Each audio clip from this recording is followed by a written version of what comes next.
ഞെട്ടിക്കുന്ന ഒരു പ്രമോന്ന് ഇപ്പോഴും വന്നിരിക്കുന്നത് വേറെയൊന്നുമല്ല, അക്ബറും അതുപോലെ തന്നെ ആദിലയും പിന്നെ എന്ന് പറഞ്ഞു കഴിഞ്ഞാൽ അനുമോളയും കൂടി പുറത്തേക്ക് വിടുന്നുണ്ട്. ടാസ്കിൻ്റെ ഭാഗമായിട്ടാണ്. നിശ്ചിത സമയത്തിനുള്ളിൽ തിരിച്ചു കയറിയിട്ടില്ലെങ്കിൽ വാതിൽ അടിയും എന്നാണ് ബിഗ് ബോസ് ഏട്ടൻ പറയുന്നത്. ഏതായാലും എനിക്ക് തോന്നുന്നത് എന്താണെന്ന് വെച്ച് കഴിഞ്ഞാൽ ഇത് അവസാനത്തെ ഒരു അടവാന്നാണ് എനിക്ക് തോന്നിയിട്ടുള്ളത്. എന്താണെന്ന് വെച്ച് കഴിഞ്ഞാൽ അനുമോളെ പുറത്താക്കിയിട്ട്, ഞാൻ പറഞ്ഞല്ലോ ആദില എന്ന് പറഞ്ഞാൽ ഈ ആഴ്ച പോകും. അപ്പോൾ അനുമോളെ പുറത്താക്കി കഴിഞ്ഞാൽ പിന്നെന്ന് പറഞ്ഞു കഴിഞ്ഞാൽ കപ്പ് നേരി എടുത്തിട്ട് അങ്ങ് കൊടുത്തിട്ട് അങ്ങ് വിടുവല്ലേ വേണ്ടു. ആരിക്കാ കപ്പ് കൊടുക്കുക? ഞാൻ പറഞ്ഞല്ലോ വേറെ ആയിരിക്കുമല്ലോ, അക്ബറിന് തന്നെ. അങ്ങനെ കപ്പ് കൊടുക്കേണ്ട പരിപാടിയാണോ എന്നറിയില്ല. ഏതായാലും എന്ന് പറഞ്ഞു കഴിഞ്ഞാൽ ഒരു ഞെട്ടിക്കുന്ന ഒരു പ്രമോ ആണ് വന്നത്. പിന്നെ വേറെ ഒരു കാര്യം എന്താ വെച്ചാൽ ബിഗ് ബോസിൻ്റെ പ്രമോ ആണ്, നമുക്ക് എല്ലാവർക്കും അറിയാം. ആട് കിടന്നവർക്ക് ഒരു കൂടെ പോലും ഉണ്ടാവില്ല. അതാണ് ബിഗ് ബോസിൻ്റെ പ്രമോ എന്ന് പറഞ്ഞു കഴിഞ്ഞാൽ. ലാലേട്ടൻ ഇങ്ങനെയെല്ലാം ആക്കുന്ന ഫോട്ടോ ഉണ്ടാവുമായിരുന്നു. പക്ഷേ നോക്കുമ്പോഴേക്ക് ലാലേട്ടൻ ഏതെങ്കിലും കൊതുക് അടിച്ചിട്ട് ഇങ്ങനെ ചൊറിഞ്ഞായിരിക്കുമായിരുന്നു. അതാണ് ഇവിടുത്തെ പ്രമോ എന്ന് പറഞ്ഞു കഴിഞ്ഞാൽ. അതുകൊണ്ടാണെങ്കിൽ ഇതൊന്നും വിശ്വസിക്കാനും പറ്റൂല. എന്നാലോ ഇത് വിശ്വസിച്ചാൽ മതിയാവും. കാരണം എന്താണെന്ന് വെച്ച് കഴിഞ്ഞാൽ അങ്ങോട്ടോ ഇങ്ങോട്ടോ ആണ്. അനുമോൾ ഇനിയെങ്ങാനും കപ്പെടുത്ത് പോയിട്ടുണ്ടെങ്കിൽ അതോടുകൂടിയിട്ട് എന്ന് പറഞ്ഞു കഴിഞ്ഞാൽ ഞങ്ങളുടെ അക്ബർ എന്ത് ചെയ്യും, ഞങ്ങളുടെ ആദില നൂറമാർ എന്ത് ചെയ്യും, ഞങ്ങളുടെ നെവിൻ മോൻ എന്ത് ചെയ്യും എന്നുള്ള ആദിയുള്ള പലരും അവിടെയുണ്ട് എന്നുള്ളതിൽ യാതൊരു സംശയവുമില്ല. അതുകൊണ്ട് ഞാൻ പറയുകയാണ്, ഇത് മിക്കവാറും എന്ന് പറഞ്ഞു കഴിഞ്ഞാൽ ആ അനുമോളുടെ ചീട്ട് കീറേണ്ട ഒരു ഗെയിമായിട്ടാണ് എനിക്ക് തോന്നുന്നത്. ഇവിടെ പലതരത്തിലുള്ള ഗെയിമും കൊടുത്തിട്ടുണ്ട്, നിങ്ങൾക്ക് ഓർമ്മയുണ്ടോ എന്നറിയില്ല. അതിൻ്റെ അകത്തൊന്നെന്ന് പറഞ്ഞു കഴിഞ്ഞാൽ ഈ അക്ബറുമാൻ വിജയിക്കാത്തതുകൊണ്ടത് പല തരത്തിലൊന്നും പറഞ്ഞാൽ ക്യാൻസൽ ചെയ്യുക ചെയ്തത്. അതാണ് നിങ്ങൾ മനസ്സിലാക്കേണ്ടത്. ഈ അക്ബർ ആണെങ്കിലോ ഇവൻ എന്ത് പറഞ്ഞു കൊടുത്തിട്ട് മനസ്സിലാകുന്നില്ല. പണ്ട് എന്ന് പറഞ്ഞു കഴിഞ്ഞാൽ മറ്റേ ഗിരീഷ് കോപ്പി അടിച്ച പോലെയാണ്. കോപ്പി അടിക്കുമ്പോഴേ അക്ഷരം അറിയണ്ടേ, അത് അറിഞ്ഞിട്ടില്ലെങ്കിൽ പോയില്ല കാര്യം. അതായത് മറ്റേ പറഞ്ഞു കൊടുക്കുന്നോ വന്നിട്ട് എന്തോ ചില്ലറ എന്തോ വാങ്ങിച്ചിട്ട് പറഞ്ഞു കൊടുക്കുക, ഉത്തരം ഇതാന്ന് മോനെ എന്ന് പറഞ്ഞു കൊടുക്കും, മോനെ എഴുതാൻ അറിയുന്നില്ല. അതേപോലെയാണ് നമ്മൾ അക്ബറിൻ്റെ കാര്യം എന്ന് പറഞ്ഞു കഴിഞ്ഞാൽ എത്രമാത്രം പറഞ്ഞു കൊടുത്തിട്ട് ഇവനും പറയുന്നില്ല. അതൊരു ഉമ്മാനെ കൊണ്ട് വിളിപ്പിച്ചിട്ടും ആടുന്നു ഉമ്മാ എന്ന് വിളിച്ച് കരിയല്ലാതെ ഇവൻ എന്നാ ഗെയിം എന്നാലും മനസ്സിലാക്കുന്നില്ല. അപ്പോൾ അതുകൊണ്ട് തന്നെ എന്ന് പറഞ്ഞ് ഇവനെ പുറത്തു കൊണ്ടുപോയിട്ട് പറഞ്ഞു, എടാ നിന്നോട് ഗെയിം പറഞ്ഞു തന്നിട്ടില്ലേ നമ്മൾ, അതുപോലെ കളിക്കടാ പോയിട്ട് എന്ന് പറഞ്ഞിട്ട് അവസാനമാണ് ഇവനെ പുറത്തു കൊണ്ടുപോയത് ആ നോമിനേഷൻ ടൈമിൽ. അങ്ങനെയാണ് ഇവന് ഗെയിം പറഞ്ഞു കൊടുത്തത് എന്നാണ് കേൾക്കുന്നത്. അതിൻ്റെ ഭാഗമായിട്ട് തന്നെയാണ് ഇന്ന് ആദില നൂറമാറെ ഇവൻ ഇങ്ങനെ എന്നാ പറയേണ്ടത്, ഞാൻ തൊട്ടു നിലമറിഞ്ഞിട്ടൊരു ടാസ്കും 3.5 ലക്ഷം ഉറുപ്പിയും വെച്ചിനല്ലോ. അപ്പോൾ അതിൻ്റെ ഭാഗമായിട്ട് തന്നെയാണ് ഇത്. ഈ ടാസ്കൊക്കെ എന്ന് പറഞ്ഞാൽ അവർ നേരത്തെ ഇതെല്ലാം റെഡി ചെയ്തിയാന്ന്. അതായത് എല്ലാവരും കൂടിയിട്ട് ഒരാളെ തോൽപ്പിക്കണം. അത് കഴിഞ്ഞതിന് ശേഷം നമുക്കൊരു കാര്യം ചെയ്യാം, നിങ്ങൾ രണ്ടാളും ഇങ്ങനെ ഓടണം, ഓടിയിട്ട് വിജയിക്കാൻ പാടില്ല, മരണ ഓട്ടം ആണെന്ന് ജനങ്ങൾക്കെല്ലാം തോന്നണം. കാരണം എന്ന് വെച്ചാൽ നിങ്ങൾ ഓടുന്ന കാര്യങ്ങളൊക്കെ ജനങ്ങൾക്ക് തോന്നണം ഭയങ്കര ഓട്ടാന്ന്. അതുകൊണ്ട് ഇന്ന് അക്ബർ ഇങ്ങനെ പെട്ടിയെടുത്തിട്ട് ഇങ്ങനെ ഒരു ഓട്ടോടീനെ ഉയ്യൻ്റെ മോനെ ശരിക്കും പെറ്റ തള്ള സഹിക്കൂല. കാരണം എന്താ പറയുക, അവിടെയുള്ള സ്റ്റേജ് വരെ ഇങ്ങനെ കുരുങ്ങിപ്പോയിന്. നമ്മളെ ടി വിയിൽ ഇങ്ങനെ ആടുകയിന്ന് അക്ബറുടെ ഓട്ടം കണ്ടിട്ട്.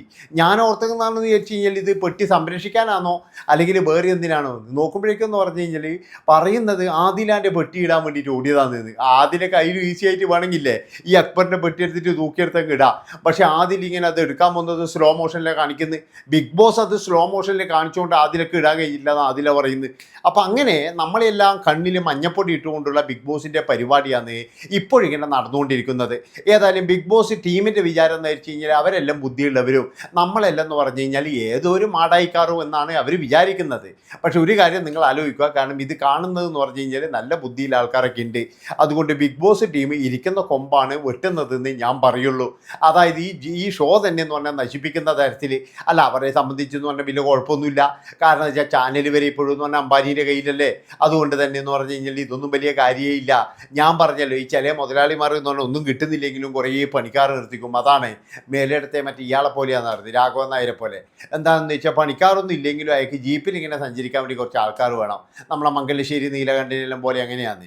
അപ്പോൾ അതുപോലെയാണ് ഈ ബിഗ് ബോസിൻ്റെ ഷോയും എന്നാണ് എനിക്ക് പറയാനുള്ളത്. അതായത് കുറേ ആൾക്കാരെ സൂചിപ്പിക്കാൻ വേണ്ടിയിട്ട് ഒരു കൂട്ടം ആൾക്കാരെ കൂസാണ്ടങ്ങളാക്കാൻ വേണ്ടിയിട്ട് ചെയ്യുന്ന ഒരു പരിപാടി മാത്രമാണ്. അതുകൊണ്ട് ഇവരുടെ പ്രമോ എന്താണ്, ശരിയാണോ നേരാണോ, ഇനി 7ൻ്റെ പണി നമുക്ക് തന്നെയാണോ എന്നൊന്നും നമുക്കറിയില്ല. പക്ഷേ ഞാനൊരു കാര്യം പറയാം, ഈ സീസൺ തുടങ്ങിയേരം മുതൽ പ്രമോ ആയിട്ട് ഞാൻ പറഞ്ഞല്ലോ, പ്രമോയും ഈ ഷോയും തമ്മിൽ യാതൊരു ബന്ധവുമില്ല.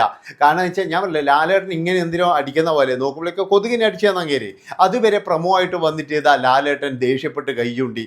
പിന്നെ കുറച്ച് കഴിയുമ്പോഴേക്കെന്ന് പറഞ്ഞു കഴിഞ്ഞാൽ ഇങ്ങനെ അങ്ങാറ്റാക്കിയില്ല, ഇങ്ങനെ ഹാപ്പിയാക്കി ലാലേട്ടൻ. അപ്പോൾ ലാലേട്ടൻ അതോ ദേ കിടക്കുന്ന അനീഷിനെ തോണ്ടിയിട്ട് ലാലേട്ടൻ എന്ന് പറഞ്ഞിട്ടൊരു കുഴപ്പം. ഇങ്ങനെ പലതരത്തിൽ എന്ന് പറഞ്ഞാൽ ലാലേട്ടൻ്റെ പേരിൽ എന്ന് പറഞ്ഞാൽ ഒരുപാട് പ്രശ്നങ്ങൾ വന്നിട്ടുണ്ട്. അതുകൊണ്ട് നമുക്കിതറിയില്ല ഇതെന്താണ് സംഭവിച്ചതെന്ന്. ഇനിയിപ്പോഴും നിങ്ങൾക്ക് എല്ലാവർക്കും ഈ പ്രൊമോ കാണിക്കൽ ഏഷ്യാനെറ്റിൻ്റെ അതിൻ്റെ അകത്തുണ്ട്, അത് പോയിട്ട് കാണുക. കണ്ടിട്ട് നിങ്ങൾക്ക് എന്നാ മനസ്സിലായെന്ന് ചോദിക്കുക. എനിക്ക് മനസ്സിലായത് ഇതാണ്, അതായത് ഇത് അവസാനത്തെ ഒരു അടവാണ്. മിക്കവാറും എന്ന് പറഞ്ഞു കഴിഞ്ഞാൽ അതിൻ്റെ ഉള്ളിൽ പണപ്പെട്ടി ഉണ്ടാവും.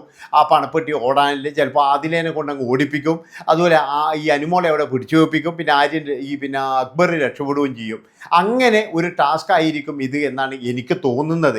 അല്ലാതെ എന്ന് പറഞ്ഞു കഴിഞ്ഞാൽ അവിടെ ഇങ്ങനെയുള്ള ടാസ്ക് ഒന്നും കളിക്കേണ്ട ആവശ്യമുണ്ട് എന്ന് എനിക്ക് തോന്നുന്നില്ല. പിന്നെ അനുമോളെ കാണുന്നില്ല എന്നൊക്കെ പറഞ്ഞിട്ട് ഒരുപാട് പേര് മെസ്സേജ് അയക്കുന്നുണ്ട്.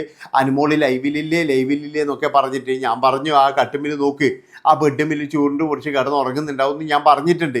പക്ഷെ അതൊന്നും നമ്മുടെ പ്രിയപ്പെട്ട പ്രേക്ഷകർക്ക് മനസ്സിലാകുന്നില്ല. ഏതായാലും നിങ്ങളുടെ കമൻറ്റിനെല്ലാം അതുപോലെ തന്നെ നിങ്ങൾ തരുന്ന ഉപദേശങ്ങൾക്കൊക്കെ ഞാൻ നന്ദി പറയുകയാണ്. ഇതിനൊക്കെ ഞാൻ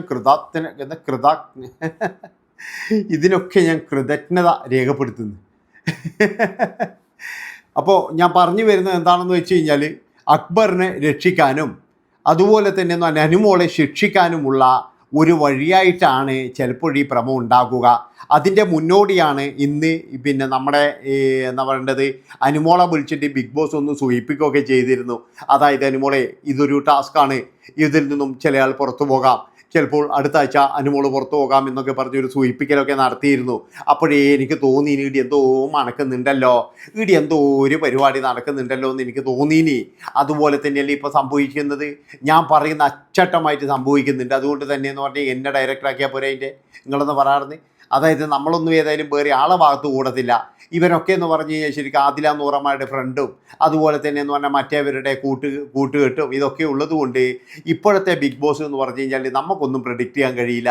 കാരണം എന്താണെന്ന് വെച്ചാൽ അവരെ ഇഷ്ടമാണ് ആരെ ജയിപ്പിക്കണം, എന്ത് ചെയ്യണം, എന്ത് എങ്ങനെ കൊടുക്കണം എന്നൊക്കെ ഉള്ളത്. നിങ്ങൾ കണ്ടിട്ടുണ്ടോ? അതായത് ഇതുപോലൊരു സീസൺ നിങ്ങൾ ജീവിതത്തിൽ നിങ്ങൾ കണ്ടിട്ടുണ്ടോ? ഞാൻ കണ്ടിട്ടില്ല കേട്ടോ. അതായത് 7ാമത്തെ സീസണിൻ്റെ അടുക്കെന്ന് പറഞ്ഞു കഴിഞ്ഞാൽ എല്ലാ സീസണും കുറച്ച് നിലവാരം പുലർത്തുമ്പോഴേ ഇവിടെയുള്ള സീസൺ എന്ന് പറഞ്ഞു കഴിഞ്ഞാൽ ഇതിങ്ങനെ താഴോട്ട് പോയിക്കൊണ്ടിരിക്കുകയാണ്. അതിൻ്റെ പ്രധാനപ്പെട്ട കാരണം എന്ന് പറഞ്ഞാൽ ഇവർക്ക് കൊടുക്കുന്ന ടാസ്കുകളാണ്. 3.5 ലക്ഷത്തിനൊക്കെ കൊടുത്ത ടാസ്ക് കണ്ടിട്ട് ഞാൻ ശരിക്കും പറഞ്ഞാൽ പൊട്ടിക്കരഞ്ഞു പോയിട്ടുണ്ട്. എന്തൊരു വീടന്മാരാന്ന് ഇവർ, അതാണ് ഞാൻ ആലോചിക്കുന്നത്. കുറച്ചെങ്കിലും ഇവർക്കൊരു ബുദ്ധിമുണ്ട്. അതായത് ഇവിടെ ഇരിക്കുന്നവരൊക്കെ കുറച്ച് കളിക്കാരാണ്, അവരൊക്കെ നല്ല രീതിയിൽ കളിക്കും എന്നുള്ള ഒരു വിചാരം പോലും ഇല്ലാതെ ഇവറ്റകൾ കാണിക്കുന്ന കോപ്രായങ്ങൾ ഇതൊക്കെ നമ്മൾ കേൾക്കാൻ ബാധ്യസ്ഥരാണ്. കാരണം എന്താ, നമ്മളെ ടി വിന്ന് അങ്ങോട്ടൊന്നും പറയാൻ പറ്റൂലല്ലോ. ടി വി ഇങ്ങോട്ട് പറയുന്നതല്ലേ നമുക്ക് കേൾക്കാൻ പറ്റുള്ളൂ. അതുകൊണ്ട് തന്നെ എന്ന് പറഞ്ഞാൽ ഇവന്മാർക്ക് ഭാഗ്യമാണ്. ഇപ്പോഴെന്ന് പറഞ്ഞു കഴിഞ്ഞാൽ വേറൊരു കാര്യം കൂടി ഉണ്ട്. ചീത്ത വിളിക്കുന്നവരാ വേണമെങ്കിൽ 2 അങ്ങോട്ട് എക്സ്ട്രാ വിളിക്കാനും ഉണ്ട്. പക്ഷെ അതൊന്നും ആരും ചെയ്യുന്നില്ല എന്നാണ് എനിക്ക് തോന്നുന്നത്. ഏതായാലും ഇത്രയും പറഞ്ഞുകൊണ്ട് വൈകിയ വേളയിൽ ഇപ്പം ഇതിൻ്റെ പ്രമോഷൻ ഇത് വന്നത്, അതായത് പിന്നെ എന്താ പറയേണ്ടത്, പ്രമോ വന്നിരിക്കുന്നത്. അപ്പോൾ 12 മണി ആകാനായി ഞാൻ ഇപ്പോൾ ഈ വീഡിയോ എടുക്കുമ്പോൾ. നല്ല ഉറക്കക്ഷീണവും കാര്യങ്ങളൊക്കെ ഉണ്ട്. അപ്പോൾ എല്ലാവരും പോയിട്ട് കിടന്നുറങ്ങുക.